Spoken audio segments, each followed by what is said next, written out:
Така по негово съобщение, по неговия начин, всички актьори дори говорят като него. Но има ли двоен стандарт според тебе и на какво се дължи това? Защото режисьори биха били изгонени, зачерпнати от Холивуд за подобни ленти. Примерно Борат 2 беше просто, не знам, феминистките, що не настъпят. Абсолютно извращение. Много гнусно на всяко едно ниво, специално за мен.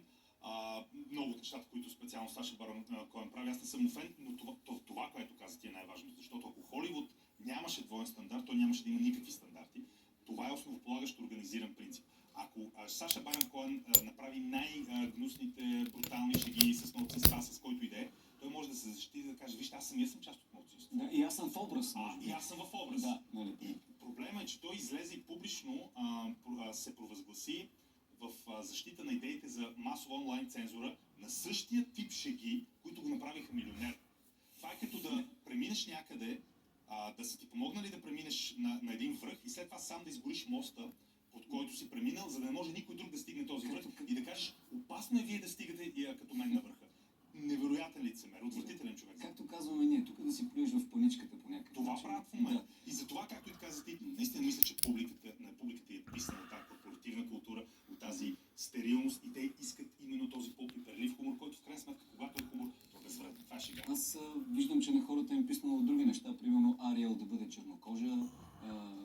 Не знам, аз се шегувах, че последните снимки от Ромео Жулиета също после ти препоръчвам да погледнеш на Чичо Томовата колиба и ако той примерно се изигра от Том Харди, Чичо Том, нали? Не знам как ще го приемат. Това е някакъв адски зле премислен расов реваншизъм, понеже е имало очевидно ясно дискриминация и много е било направено за да се поправи тази дискриминация, но сега вече в другата посока. Сега казах, не е достатъчно да има поправяне на тази дискриминация. Сега трябва да има обратна дискриминация, сега всичко трябва да е да пребием Стив Бушеми, примерно. И да ударим Стив Бушеми или въобще да...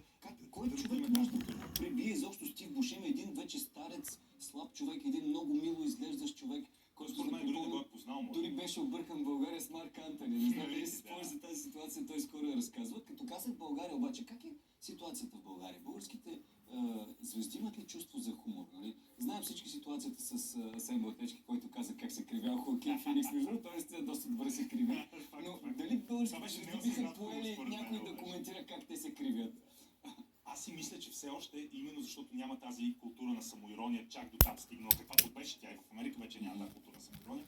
Имам усещането, че много български знаменитости имат по-скоро тънка кожа, не биха приели, те по-скоро биха реагирали. Ти на мене ли? Ти сериозно ли? Ти знаеш кой съм аз? Да. В България върви и този по-трапезен битов хумор, разбира се, секс хумора, той има добри традиции в България в последните 30 години, сексуалните шеги, битовите шеги, физиологичните шеги. Това не е нещо лошо. Тъщата сетя, трапезата, нали, алкохола със сигурност. телесните функции в българския хумор са ключови. Напоследък обаче има и излизам и спонсорирано съдържание за такъв прогресивен хумор, за някакви феминистки хумор, което на мен е феминистки хумор, не знам, там ми звучи малко като дървено желязо, нали? Феминистката комедия. Добре, в тази връзка искам да знам какво значи това. В тази връзка на хиляди километри от нас дадоха награда Златна палма, не на кого да е, на Мерил Стрип, нали, като си говорим за феминизъм. Тя също малко, говорихме си, че е малкото фурнаджийска лопата.